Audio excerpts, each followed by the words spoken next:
أحسن الله إليكم فضيلة الشيخ. السؤال 18: متى يجوز التخلف عن صلاة الجماعة عند المطر؟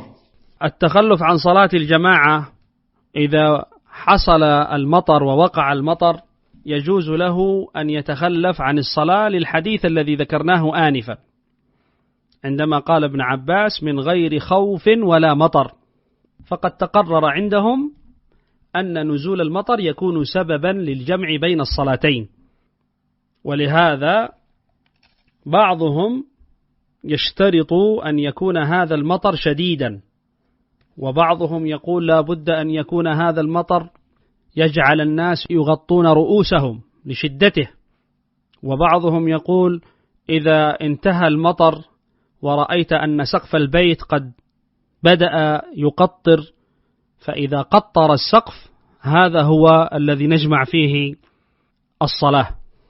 وهذا في الحقيقة كله اجتهاد من الفقهاء، لا دليل على هذه الشروط. إذا نزل المطر فهي رخصة من الله أن نتخلف عن الجماعة، والأفضل من كان في المسجد أن يجمع بين الصلاتين.